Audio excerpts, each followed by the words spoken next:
Il n'y a pas que le consentement, il y a plusieurs bases juridiques.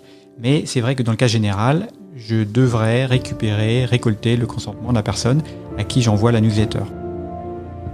Vous écoutez Le Contenu est Roi, le podcast des créateurs de contenu. Je suis Vincent Marie, consultant en inbound marketing, et dans ce podcast, je vous propose de partir à la rencontre d'experts et de répondre à vos questions. Aujourd'hui, je suis avec Fabrice. Bonjour Fabrice. Bonjour Vincent. Alors Fabrice, tu es délégué à la protection des données. On va voir ensemble de quoi il s'agit. Mais juste avant, j'aimerais introduire notre thème d'aujourd'hui. On va parler un petit peu législation. Alors, tout de suite, ça peut faire un petit peu peur. L'idée, là, ce n'est pas d'ailleurs de vous faire peur, mais plutôt de vous sensibiliser à la protection des données. Également à votre responsabilité, oui, parce que en tant qu'entreprise, en tant que formateur indépendant par exemple, vous avez une liste d'emailing, vous avez un site internet, peut-être même un LMS, on en parlera un petit peu après ce que c'est que le LMS, et donc de ce fait vous traitez et vous récoltez des données. Alors ma première question, Fabrice, avant de commencer un petit peu à rentrer dans le détail, c'est que tu es DPO, et DPO, qu'est-ce que c'est ? Est-ce que tu peux nous expliquer un petit peu ? D'accord. Alors déjà, bravo pour tes podcasts, je les trouve très sympas. Merci. Petite précision, normalement, on devrait dire DPD, délégué à la protection des données en bon français, mais c'est vrai que DPO, c'est plutôt davantage utilisé. Alors DPO, c'est pour Data Protection Officer. D'accord. Le DPD, DPO, c'est la personne qui va être en charge de la mise en conformité RGPD de la boîte pour laquelle il est DPO. Autrement dit, qui va devoir faire en sorte que la boîte soit conforme au règlement européen sur la protection des données. D'accord. Alors, ça veut dire quoi être conforme ?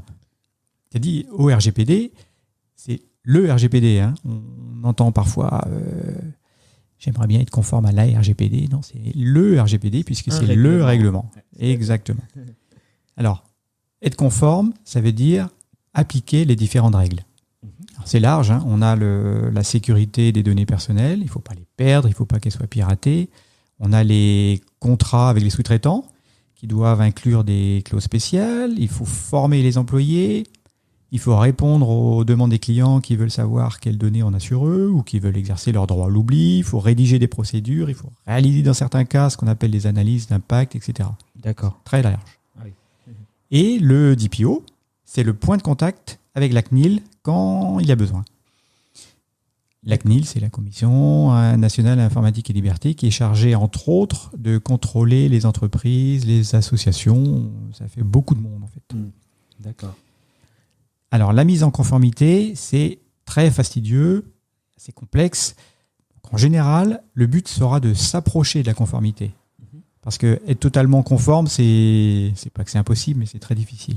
D'accord. On va peut-être être conforme à un instant T, mais pas forcément le mois suivant, parce que ça bouge, parce qu'on aura réalisé de nouveaux traitements, parce qu'on aura embauché un nouveau salarié, parce qu'on aura modifié des processus existants, etc. D'accord.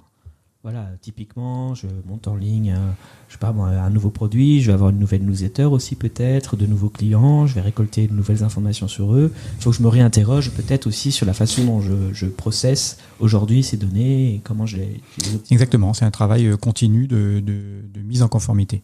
Petite précision, le DPO, c'est le pilote. Il est en charge de la conformité, mais ça ne veut pas du tout dire qu'il est responsable. C'est le responsable de traitement qui reste, par exemple le PDG de la boîte, qui reste responsable dans tous les cas. D'accord. Si le DPO il fait volontairement une fraude, là c'est autre chose, mais de manière générale, effectivement, ce sera le responsable de traitement. D'accord. Super. Mais alors, du coup, puisque tu es le copilote de ces informations, de ce traitement que tu vas avoir dans cette entreprise, voilà.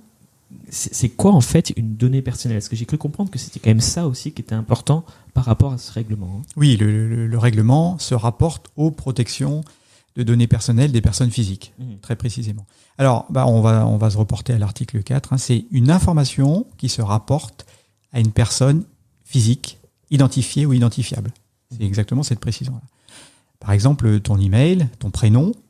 Bon, tu vas me dire, si le seul truc que j'essaie sur toi, c'est que tu t'appelles Vincent, je vais pas aller bien loin. Mais quelqu'un qui s'appelle Cunégonde, par exemple, je vais pouvoir plus facilement la retrouver. C'est pour ça que, à cause de ces cas particuliers, on est amené à considérer que de façon générale, le prénom est une donnée personnelle. C'est pareil pour le nom, c'est pareil pour pour l'email. Une date de naissance toute seule, non. Mais si elle est associée à autre chose, comme l'adresse postale, eh bien, l'ensemble adresse et date de naissance devient une donnée personnelle. D'accord. Parce qu'on va très probablement trouver peu de personnes qui ont la même date de naissance dans un immeuble donné. D'accord. Alors, parfois, c'est moins évident. Ouais. Le numéro de plaque de voiture, par exemple. Si je te donne mon numéro de plaque de mon scooter, tu peux rien en faire. Mais il y a une base de données qui permet à un agent de police, par exemple, de retrouver le propriétaire. Donc, de me retrouver. Donc, c'est une donnée personnelle. D'accord. Pareil pour l'adresse IP, pareil pour un numéro IBAN, une banque. La banque sait qui est derrière ce numéro. Et dedans, il y a les données personnelles, il y a des données sensibles au sens du RGPD. Par exemple, la fiche de paye, c'est sensible pour le salarié, mais ce n'est pas au sens du RGPD.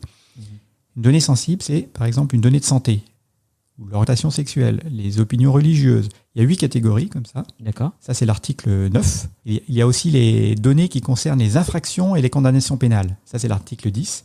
Et puis le numéro de sécurité sociale, qui n'est pas tout à fait une donnée sensible. Mais en France, il y a un historique qui fait que la CNIL est très chatouilleuse sur l'utilisation du numéro de sécu. Ouais. Et elle parle de données à haute vigilance. D'accord. Alors, on parle parfois de données interdites pour les données sensibles, les données d'infraction et condamnation pénale et le numéro de sécu.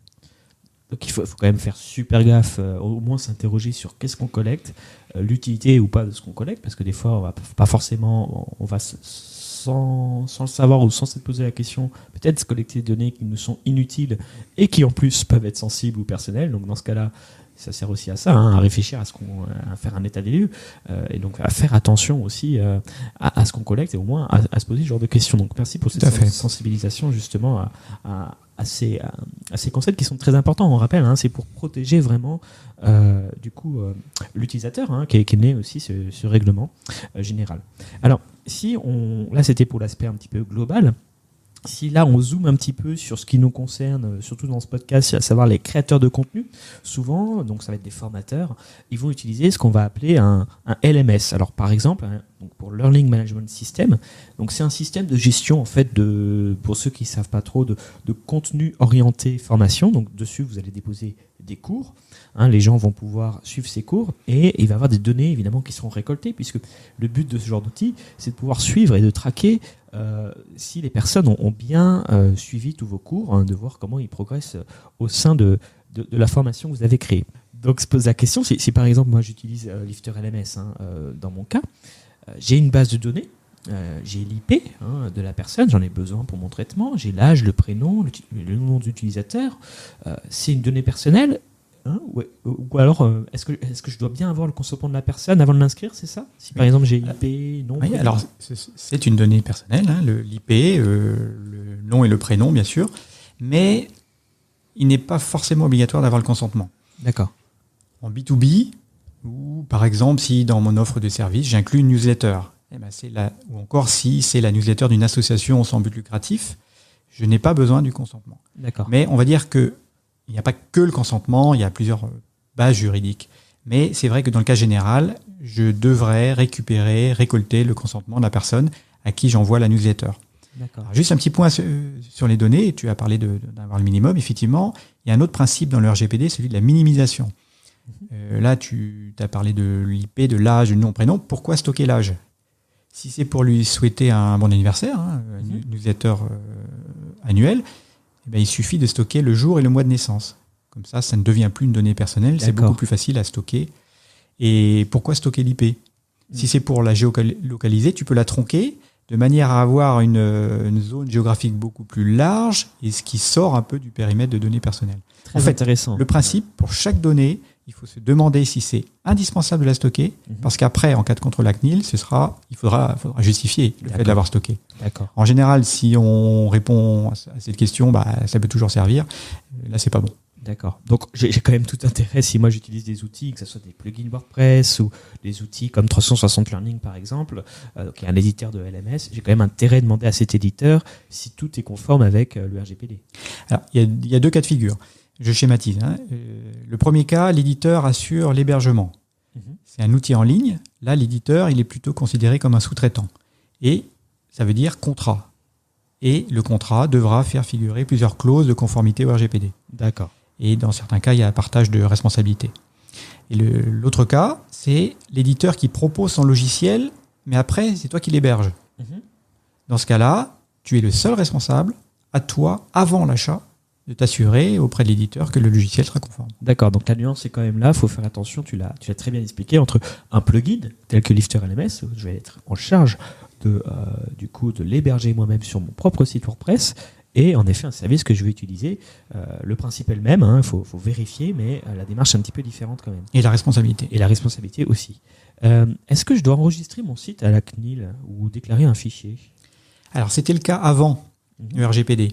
Maintenant, il y a ce qu'on appelle le principe d'accountability, qui correspond à de la responsabilisation du responsable de traitement. D'accord. Donc, il faut documenter ce qu'on fait. Il ne faut pas déclarer à la CNIL, sauf des cas très particuliers, mais dans tous les cas, presque tous les cas, on doit tenir un registre des traitements, de l'ensemble des traitements qu'on réalise. Il faut documenter ce qu'on fait ou ce qu'on ne fait pas. Par exemple, pourquoi on n'a pas nommé de DPO ? Il faut tenir un registre des violations données. Il faut un registre des demandes d'exercice de droit, il faut décrire les procédures, etc.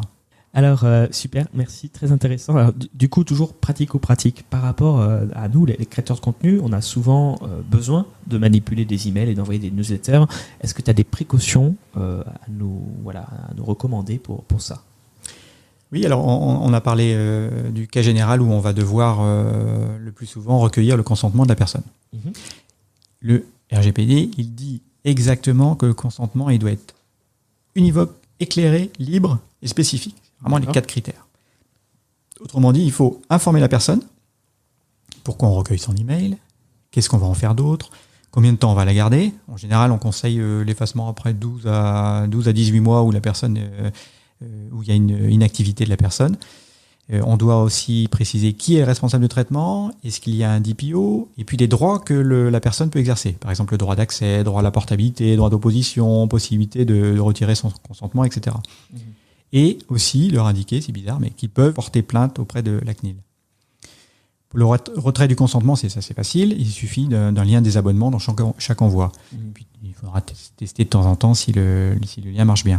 Si jamais tu comptes partager les données avec des partenaires, là, il faut une case à cocher spécifique, parce qu'on ne peut pas mélanger l'inscription à la newsletter et le partage des données avec des tiers. D'accord. Et indiquer qui seront les partenaires, ou au moins les catégories de partenaires. D'accord. Et puis surtout, ne pas précocher la case. La CNIL dit, s'il n'a pas dit oui, c'est qu'il a dit non. D'accord. Oui, ça, il y avait des pratiques avant où les gens précochaient. Exactement. Là, au moins, ça a été très clarifié sur ce point-là. Oui. Alors, en revanche, si tu envoies toi-même la newsletter dans ton outil messagerie, là, il faut bien s'assurer que les destinataires sont en copie cachée. Et si tu utilises un routeur professionnel, il faut choisir un qui est conforme au RGPD et vraiment préférer ceux qui hébergent les données dans l'Union européenne. Alors, ça fait beaucoup de choses, mais il y a des modèles sur le site de la CNIL pour être sûr de rien oublier. Et puis, on peut déporter certaines de ces informations dans une page qui s'appelle, par exemple, données personnelles. Et on y fait référence dans le formulaire d'inscription. D'accord. Oui, on n'est pas obligé de tout mettre, évidemment. On peut avoir cette page-là. Tu fais bien de mettre le lien vers la CNIL, qui est un petit peu la base de connaissances aussi officielle, d'ailleurs, autour de toutes ces questions-là. Donc, il ne faut pas hésiter à s'y référer. Je te remercie beaucoup, Fabrice. On ne va pas trop abuser de ton temps. Je t'en prie. Merci pour ces conseils. J'espère que ça vous aura été utile. Je mettrai d'ailleurs, si vous le désirez, également dans les notes de l'émission du podcast, directement ton lien vers ton LinkedIn, si jamais les gens veulent te contacter. Comme ça, si vous avez des questions spécifiques à cet épisode, n'hésitez pas. Et quant à moi, je vous retrouve pour un prochain épisode. J'espère que celui-ci vous a plu. Encore des podcasts et des interviews. N'oubliez pas que sur vincentmarie.com/podcast, vous allez retrouver l'ensemble des émissions avec les notes de l'émission également. Et également mon e-book ainsi qu'une formation sur Podia, sur comment créer ses formations en ligne. Tout ça est gratuit, donc n'hésitez pas à télécharger ce contenu qui vous aidera à créer de nouvelles formations et de nouveaux contenus. Encore merci Fabrice, et je vous dis à très bientôt pour une prochaine émission.